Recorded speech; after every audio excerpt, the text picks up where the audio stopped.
Hello बच्चों। अभी हम जो है force and laws of motion का पार्ट 3 करेंगे। और पार्ट 3 स्टार्ट करने से पहले हम देखते हैं हमने अब तक क्या क्या इसमें इस चैप सीख लिया है। तो मैंने आपको लास्ट क्लास में बताया था कि इनर्शिया और मास, और मैंने बताया था कि किसी बॉडी में जितना मास होगा उसका उतना इनर्शिया होगा, है ना। जो हैवी बॉडी है, जो हैवी आदमी है, वो जैसे बैठा है बैठा रहता है, वो एक्टिव नहीं होता। जितना मोटा होगा इंसान तो उसका इनर्शिया उतना है। वो तो एक्टिव आदमी कौन होता है? जो फौरन एक एक्शन से दूसरा एक्शन कर लेता है। खड़ा हुआ तो बैठ जाता है, बैठ रहा है तो दौड़ता है, लाइक दैट। सो एक तो हो गया इनर्शिया। तो मैंने बताया था ये ज्यादा मास होगा तो इसका क्या मीनिंग है? More inertia. फिर मैंने नेक्स्ट बताया था acceleration of an object depends on force applied to it, है ना। किसी बॉडी के ऊपर फोर्स लगती है तो उससे क्या होगा? बॉडी मूव करेगी, उसकी वेलोसिटी चेंज होगी। वेलोसिटी चेंज होगी तो एक्सेलरेशन। फिर मैंने आपको बताया था मोमेंटम। मोमेंटम क्या होता है? M into V, mass into velocity. ऐसे unit of momentum kilogram metre पर सेकेंड। ये याद नहीं करनी होती है ऐसे यूनिट ऑफ मोमेंटम। ये इस m इंटू वी से समझ आ जाएगा। m मीन्स किलोग्राम और v की होती है मीटर पर सेकेंड। तो m into v kilogram metre पर सेकेंड। ठीक है। तो बेसिक फार्मूला जब तुम्हें याद होगा तो यूनिट अपने आप तुम निकाल बना सकते हो। क्या यूनिट बनेगी तुम्हें? मैंने पहले भी बताया था बेसिक यूनिट्स याद रखनी है। किसकी? मास की, लेंथ की, टाइम की। ये तीन या तुम्हें मालूम है तो तुम कोई भी यूनिट बना सकते हो, क्योंकि बाकी तो फार्मूला से बनेगी। जैसे P is equal to m into v है तो m की यूनिट होगी किलोग्राम। यहाँ पे ये किलोग्राम हो गया, और v मीटर पर सेकंड तो ये मीटर पर सेकंड। ठीक है। तो इसको मैं अगर तुम्हें तो नहीं तो कहोगे अरे ये हम इतनी चीजें कैसे याद रखेंगे। तो ये देखो v है, v की यूनिट यहाँ कहाँ है? मीटर पर सेकंड। ये ग्रीन से ग्रीन, ये m है मास। ठीक है ना। तो मास की ये किलोग्राम। ठीक है। मास m मैंने रेड से मार्क किया तो इसकी यूनिट यहाँ किलोग्राम। तो ऐसे यूनिट लिख देते हैं। फिर मैंने बताया था Newton second law of motion क्या होता है। तो क्या Newton second law of motion क्या कहता है? कि rate of change of momentum of an object is directly proportional to the applied unbalanced force in the direction of force। अब ये unbalanced force क्यों है? क्यों लिखा है यहाँ पे unbalanced force? कोई बताएगा? unbalanced Sir, force because unbalanced force cause an object to move. या because unbalanced force cause the object to move। so unbalanced force होगी तभी बॉडी मूव करेगी, तभी उसमें वेलोसिटी आएगी और फिर एक्सेलरेशन आएगा, है ना। तो इसलिए हम कहते हैं कि सेकंड लॉ ऑफ मोशन क्या कहता है? Rate of change of momentum is directly proportional to the applied unbalanced force in the direction of force.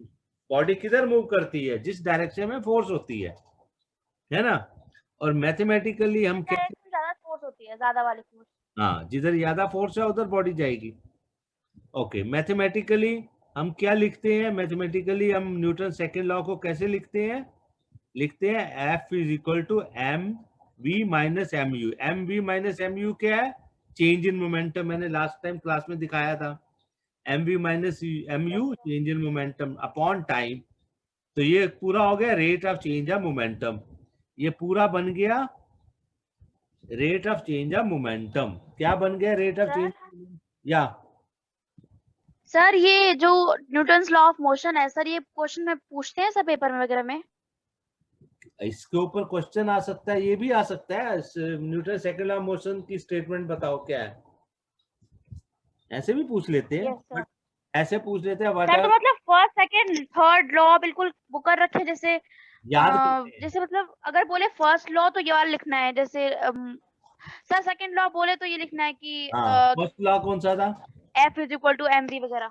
हाँ, तुम्हें स्टेटमेंट लिखनी है। अगर वो पूछे Newton second law of motion क्या कहता है, क्या स्टेट करता है, तो इसकी स्टेटमेंट पूरी लिखनी है कि it states that the rate of change of momentum of an object is directly proportional to the applied unbalanced force in the direct. सिर्फ ये मत लिख के आ जाना mathematically this is equal to this, ये नहीं लिखना। पहले तुम्हें उसकी स्टेटमेंट लिखनी है, ठीक है?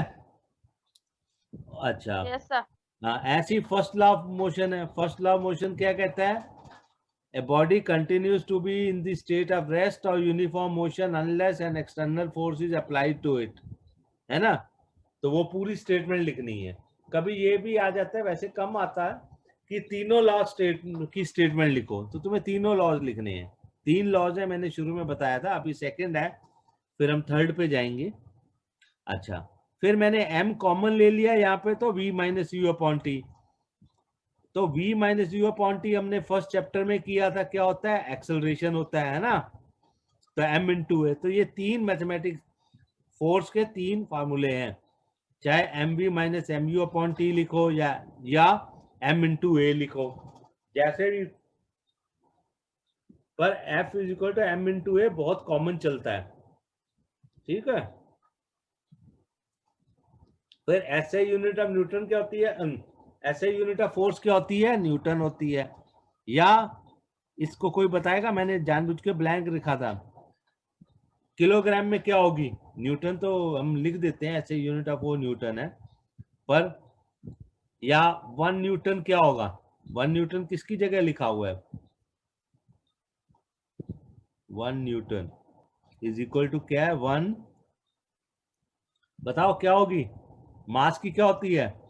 इस फार्मूले से आएगी, क्या होगी? कोई बताएगा? m की जगह क्या लिखूंगा यूनिट? अरे मास की यूनिट नहीं मालूम? किलोग्राम। और एक्सेलरेशन की जगह क्या लिखेंगे? मीटर पर सेकंड। मीटर पर सेकंड स्क्वायर। मीटर पर सेकंड वेलोसिटी की होती है, एक्सेलरेशन की मीटर पर सेकंड स्क्वायर होती है। तो 1 न्यूटन को हम ऐसे भी लिख सकते हैं, 1 किलोग्राम मीटर पर सेकंड स्क्वायर, ठीक है? So yes sir. तो ये हमारा जो है क्या कहते हैं, लास्ट में हमने जो पढ़ा था उसका पार्ट हो गया। अब हम देखते हैं कि आगे हमको इसमें हम आगे करते हैं, अब आगे बढ़ते हैं, ठीक है? अभी किसी को कुछ पूछना है तो पूछ लो, नहीं तो फिर हम आगे कंटिन्यू करेंगे, हैं? अब इसमें जो देखो, एक चीज देखते हैं हम सेकंड लॉ से हम न्यूटन्स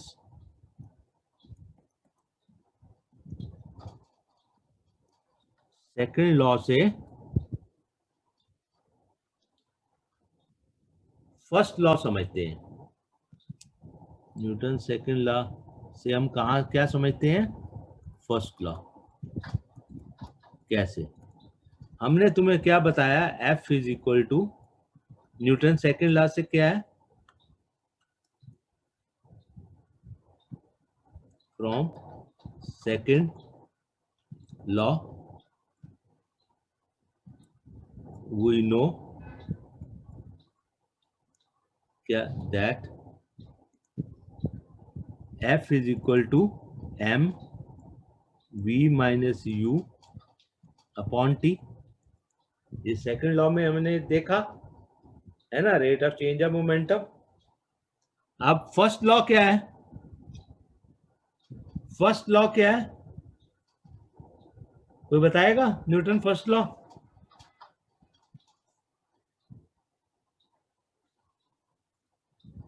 है? हेलो, न्यूटन फर्स्ट लॉ अभी मैंने थोड़ी देर पहले भी बताया था कि अगर फर्स्ट लॉ क्या है? फर्स्ट लॉ क्या कहता है, if f is equal to 0 तो वेलोसिटी चेंज होगी, नो चेंज इन वेलोसिटी, यही होता है ना। Body continues to be in the state of rest और of uniform motion. Uniform motion का क्या मतलब होता है, क्या होता है बॉडी, उसमें क्या, उसका क्या मीनिंग है, body continues in the state of rest. Rest का क्या मीनिंग होता है, वेलोसिटी इज 0, है ना। और कंटिन्यूस स्टेट ऑफ रेस्ट होती है, या और continue to move, continue to move with uniform velocity. Sir in a straight line. हाँ, तो यूनिफॉर्म वेलोसिटी का क्या मीनिंग होता है, uniform velocity means no change in, uniform means कोई चेंज नहीं है, और नो yes, चेंज इन किसमें, uniform velocity, no change in velocity, है ना, and direction and in a straight line. ठीक है। सो मतलब बॉडी की अगर वेलोसिटी शुरू में 0 है तो 0 ही रहेगी, अगर जो चल रही है तो उसी वेलोसिटी से चलती रहेगी, है ना, कोई चेंज नहीं आता। तो अगर हम न्यूटन सेकंड लॉ में, इसमें ये जो है, ये मेरी फर्स्ट इक्वेशन है, if we put f is equal to 0 in equation 1, equation 1 इसमें 0 कर दें तो क्या हो जाएगा, 0 is equal to m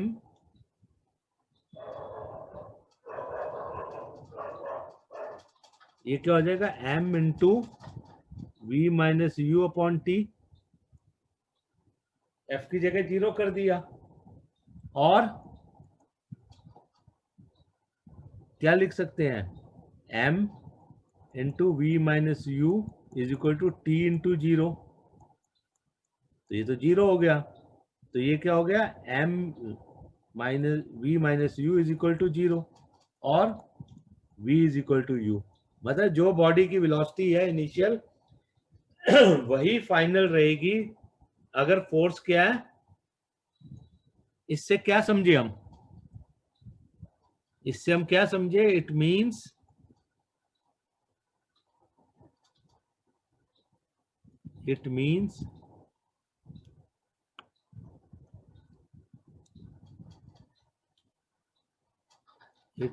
if f is equal to 0, then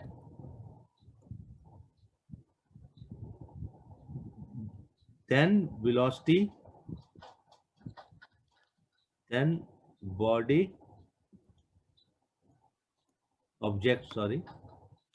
object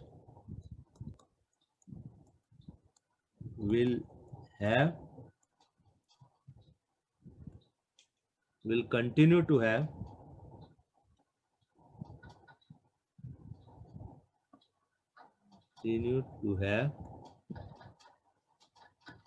its velocity equal to initial velocity, जो उसकी इनिशियल वेलोसिटी है वही रहेगी, अगर इनिशियल वेलोसिटी 0 है तो 0 रहेगी, नहीं तो जो भी है वही रहेगी। ये मतलब मैं तुमको फर्स्ट लॉ को समझा रहा हूं दोबारा से, ठीक है। तो फर्स्ट लॉ को तुम समझे अब अच्छे से कि अगर फोर्स 0 है तो उसकी वेलोसिटी जो है वही रहेगी, कोई चेंज नहीं आएगा। अगर 0 थी वेलोसिटी तो बाद में भी 0 ही रहेगी, मतलब 0 मीन्स रेस्ट, यही कहता है ना फर्स्ट लॉ, रेस्ट में है तो रेस्ट में रहेगी, या जो वेलोसिटी है वही वेलोसिटी रहेगी। सो ये तो है फर्स्ट एंड सेकंड लॉ, ठीक है सर, अनलेस कोई एक्सटर्नल फोर्स आके उसको रोक देती हाँ, है, तो फिर अनलेस एक्सटर्नल, इसीलिए हमने सर आप क्लियर नहीं आ रही हैं, आवाज क्लियर नहीं आ रही, सभी, किसी को भी नहीं आ रही क्लियर आवाज? Yes sir. नहीं नहीं, बाकी बच्चों को आ रही है, बीच नहीं आ बीच में रही? रुक रही है बस थोड़ी थोड़ी। अच्छा, F is equal to zero का मीनिंग क्या होता है? F is equal to zero means no external force. ये मैंने F is equal to zero लिखा है ना, तो F is equal to zero, इसका मीनिंग है means no unbalanced force. Balanced force is acting on the object. ठीक है, F is equal to zero का यही मीनिंग है कि कोई अनबैलेंस फोर्स नहीं लग रही है बॉडी के ऊपर। अच्छा, अब हम करेंगे नेक्स्ट न्यूटन्स थर्ड लॉ। अब हम करेंगे न्यूटन्स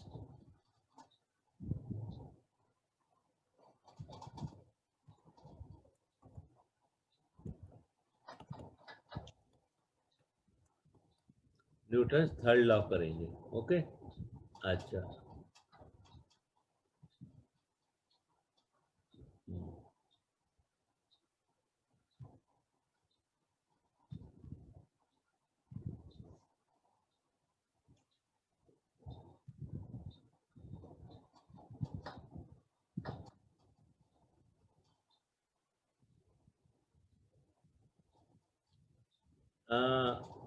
अभिनव, ये तुमने लिखा ना force from outside the body, इसमें थोड़ा कंफ्यूज हो जाओगे। कैसे?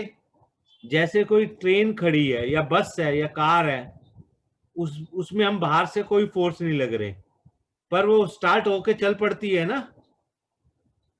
वो कैसे चलती है? क्योंकि उसके अंदर जो इंजन है गाड़ी के अंदर, वो स्टार्ट कर देता है, उसको मूव करता है। तो गाड़ी के अंदर से ही अनबैलेंस फोर्स है, या हम है, हमें चलना है, हम कैसे चलते हैं? हमारे अंदर से हम जो है फोर्स प्रोड्यूस करते हैं, अनबैलेंस फोर्स, जिससे हम आगे बढ़ते हैं। तो फोर्स जो है ना, आउटसाइड भी हो सकती है और इनसाइड द बॉडी भी हो सकती है, ऐसा कोई वो नहीं है। ठीक है, अगर तुम खड़े हो, खड़े खड़े तुम्हें चल पड़ते हो, कैसे चलते हो? तुम्हारे अंदर से कोई अनबैलेंस फोर्स काम करेगी ना, जिससे तुम आगे पीछे चलना शुरू करोगे। ओके,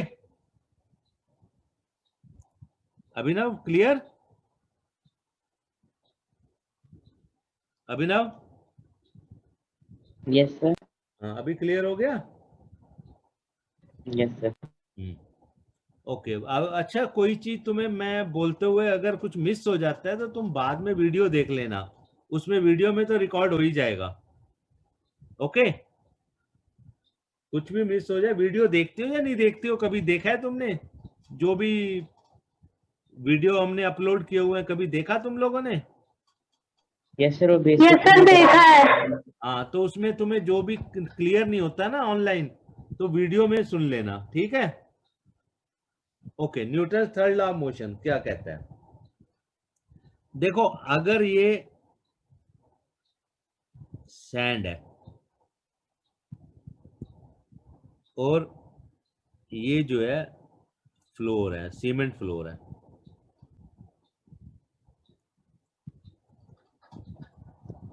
मैं सैंड के ऊपर एक बॉल, ये कोई बॉल है, सैंड के ऊपर गिरती है और सीमेंट फ्लोर के ऊपर गिरती है, तो क्या होगा? अगर कोई बॉल है, ये गिर रही है, ये बॉल है कोई, ठीक है, क्या होगा बताओ? दोनों केस में क्या होगा? अगर तुम सैंड पड़ी है, उसके ऊपर बॉल को फेंको, और तुम सीमेंट फ्लोर के ऊपर बॉल फेंको, तो क्या होगा दोनों केस में? सर कंक्रीट फ्लोर पे सर वो बाउंस होगी हाँ, और सैंड पे सर जाएगी। सैंड पे नहीं होगी, होगी तो बहुत कम होगी। ओके, सीमेंट फ्लोर पे, कंक्रीट फ्लोर पे बाउंस होके वापस आएगी। तो इसका मतलब क्या हो गया कि जब भी कोई चीज किसी चीज को हिट करती है, तो वो वापस वो बॉडी जो है वापस उसको हिट करती है। मतलब अगर हमारे पास कोई ऑब्जेक्ट है ए,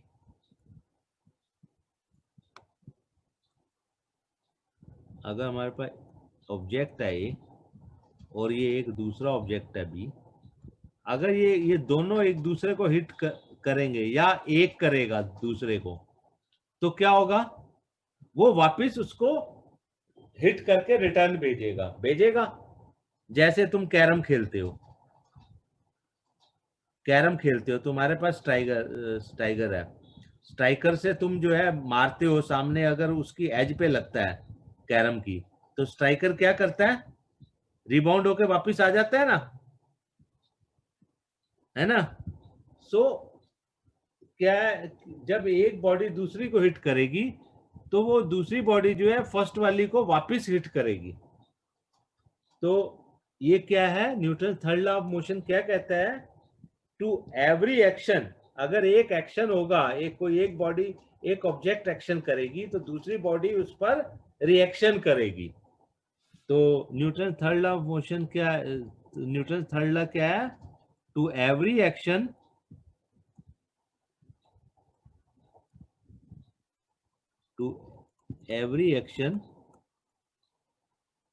there is equal and opposite, equal मतलब बराबर, और opposite means उल्टा, equal and opposite reaction. To every action there is equal and opposite reaction, मतलब एक एक्शन होगा तो उसका एक रिएक्शन भी होगा। ठीक है, yes Abhinav, okay. So to every action there is equal and opposite reaction. Clear हुआ ये चीज जो मैंने लिखी है? तो ये जो एक्शन है रिएक्शन है, इसमें मिनिमम कितनी बॉडीज चाहिए, यहाँ पे हमें कितनी बॉडीज चाहिए, एक बॉडी से होगा या दो से होगा?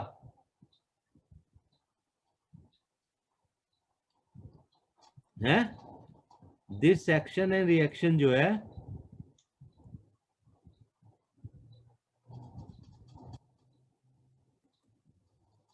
एक action and reaction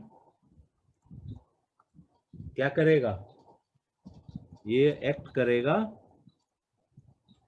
always act on two different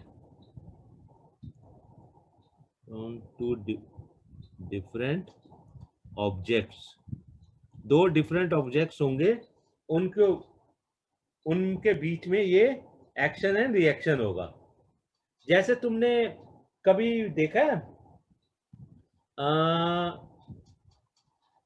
कभी गन चलाई है,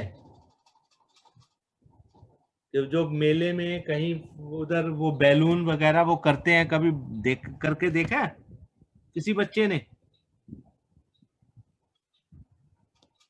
जो बैलून को वो मारते हैं ना उससे, गन से, कभी किसी फेयर में कहीं देखा हो तो बैलून, जब भी हमारे पास कोई गन होती है, अगर हमारे पास कोई गन है, ये कोई गन है जैसे कुछ है, और इसमें से बुलेट जब निकलती है, ये बुलेट आगे जा रही है, जैसे ही हम गन को प्रेस करते हैं बुलेट बाहर निकलती है, तो ये जो बुलेट तो आगे जाती है पर गन जो है पीछे रिएक्ट करती है। ये गन है, अगर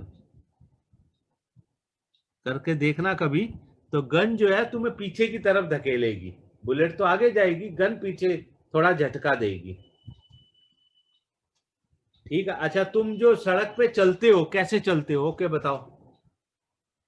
सड़क पे चलते हो तो क्या करते हो, चलते वक्त तुम्हारा फीट क्या करता है, तुम आगे बढ़ते हो, वॉक करते हो, ड्यूरिंग वॉक, तो तुम्हारा फीट क्या करता है, कभी चल के देखा है, ध्यान से देखा है चलते हुए? आवाज आती है?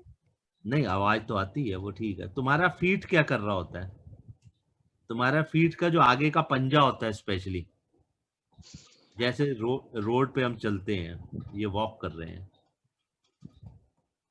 ठीक है, तो ये फीट जो होता है, तुम आगे बढ़ रहे हो, तो तुम्हारा फीट क्या करता है, तुम अपने पंजे को पीछे की तरफ प्रेस वो करते हो, पुश करते हो। जब भी चलते हो ध्यान से देखना, यस सर। ऑब्जर्व करना। तुम्हारा जो पंजा होता है, आगे का पैर का जो पंजा है, वो तुम पीछे की तरफ पुश करते हो ग्राउंड को, तो फिर तुम आगे बढ़ते हो। तो वहां भी क्या होता है, during walking action and reaction. During walking भी एक्शन एंड रिएक्शन होता है। एक्शन एंड रिएक्शन होता है। तुम पुश करते हो अपने पंजे से, तभी तुम आगे बढ़ते हो। तुम ग्राउंड को जो है पीछे पुश करते हो, ग्राउंड तुम्हें आगे पुश करता है, तो तुम चलते हो। समझे? ऐसे तुम अगर सीधा सीधा पैर रखोगे तो तुम नहीं चल पाओगे। तुम पैर को ऐसे सीधा रखो फिर उठाओ, तो फिर तुम तेजी से जल्दी से नहीं चल पाओगे। चलोगे तो बहुत धीरे धीरे चलोगे। अच्छा, और अब तुम अगर अपने हाथ से जोर से वॉल के ऊपर मारो, तो वॉल क्या करता है, तुम्हारे हाथ पे पेन होती है ना। यस अगर सर। वॉल को मारोगे हाथ से तो तुम्हारे हाथ पे भी पेन होएगी। तो वॉल जो है रिएक्शन करती है। तुमने एक्शन किया वॉल को, वॉल ने तुम्हारे हाथ के ऊपर रिएक्शन किया। ठीक है? फिर अच्छा, कभी तुमने बोट में बैठे हो? कभी बोट में बैठे हो? सर किस पे? बोट। यस सर बैठे। अच्छा, बोट ये पानी के अंदर बोट है, ठीक है ना? सर उसको सर पुश करते सर, वो उसके वो थे सर। तो नहीं, वो ठीक है।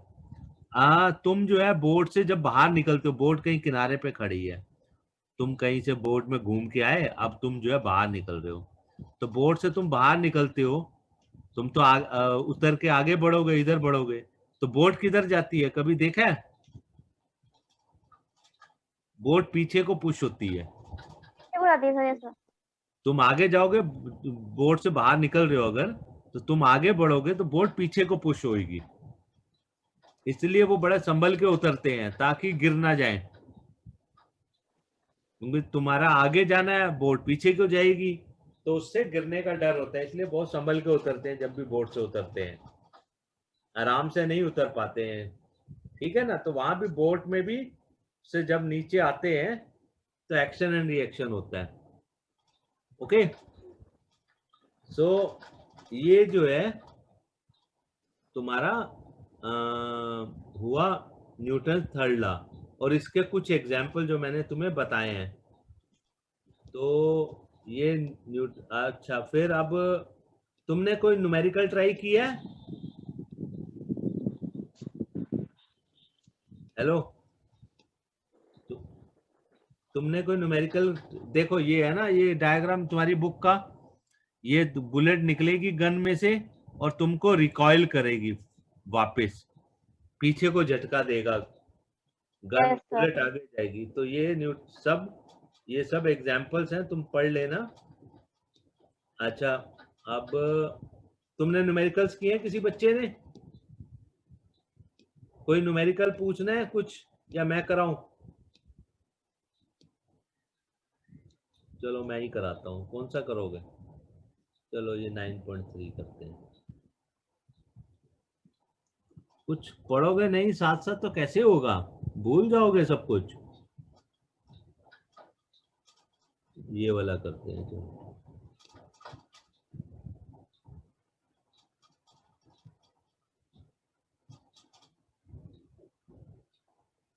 न्यूमेरिकल तो करने पड़ेंगे तभी याद रहेगा। न्यूमेरिकल करने से जो पढ़ा होता है ना वो याद रहता है। न्यूमेरिकल्स नहीं करोगे तो फिर याद नहीं रहेगा। न्यूमेरिकल्स करने से फार्मूला, यूनिट सब याद रहती है फिर। ओके, अब क्या है ये question? A motor car is moving with a velocity of 100 kilometre per our.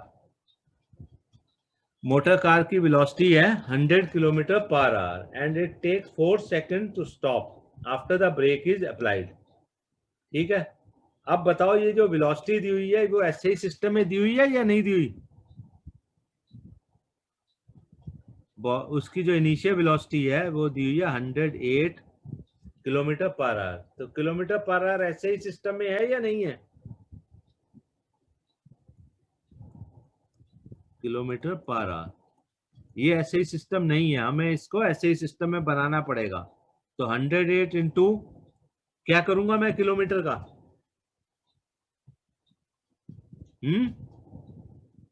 1000 metres और 1 आवर को 3600 सेकेंड्स। तो हम इसको यहीं के यहीं ठीक कर देंगे, 2 जीरोस कट जाएंगे 2 जीरो से, और ये जो है आएगा 30 मीटर पर सेकेंड। ठीक है, ये नीचे वेलोसिटी हो गई। तुम लोग थोड़ा सा करा करो तभी आएंगे। अच्छा, it takes 4 second to stop, मतलब 4 सेकंड में वो स्टॉप होती है ब्रेक्स लगाने से।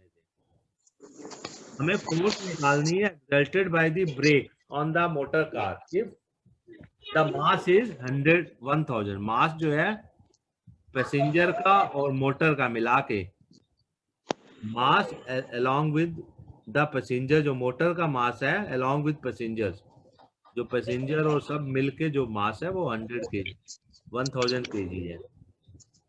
तो हमें फोर्स निकालनी है। फोर्स का हमारे पास क्या फार्मूला है? Force is equal to m into a, या फोर्स का दूसरा क्या है? m into v minus u upon t. अब बताओ v कितना होगा? फाइनल वेलोसिटी, ब्रेक लगा दी, फाइनल वेलोसिटी क्या होगी? कोई बताएगा? ब्रेक लगाने से क्या हुआ है? स्टॉप हो गई है 4 सेकंड्स में, तो फाइनल वेलोसिटी क्या होगी? हैं? फाइनल वेलोसिटी जीरो है ना, जीरो होगी ना। फिर मैं जीरो लिख दूंगा, फिर तुम कहोगे कैसे लिख दी, बिकॉज ये जो है स्टॉप हो गई है, स्टॉप हो गई है 4 सेकंड है ना। फाइनल वेलोसिटी जीरो, तो क्या आ जाएगा? m कितना है? 1000 kg v माइनस u कितना है? Initial velocity 30 divided by 4। तो ये क्या आ गया? Minus 30 into 1000 divided by 4। ये आ जाएगा 430 से हो जाएगा 7.5, तो ये हो जाएगा -7500। यूनिट क्या होगी बताओ? यूनिट क्या होगी? फोर्स की क्या यूनिट होती है ऐसे सिस्टम में? न्यूटन। तो माइनस साइन का क्या मतलब है? नेगेटिव साइन का क्या मीनिंग है? नेगेटिव साइन मीन्स क्या? Force is mean that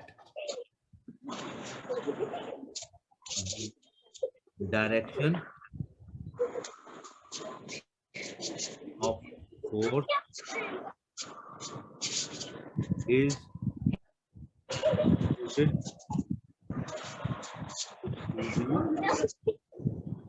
direction of, बोलो कोई तो बोले, is opposite to the direction of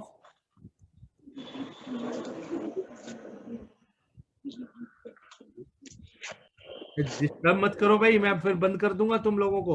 ये कौन शोर मचा रहा है? Is opposite to the direction of motion.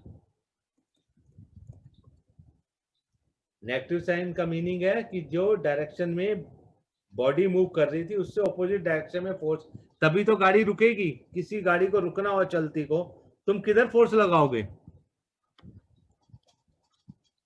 Hello, तो negative sign means the direction of force is opposite to the direction of motion। इसका क्या मीनिंग है? If we have to stop a running या a moving stop a moving object, तो हमें कहाँ force लगानी पड़ेगी? We have to apply force Opposite to the direction of in motion.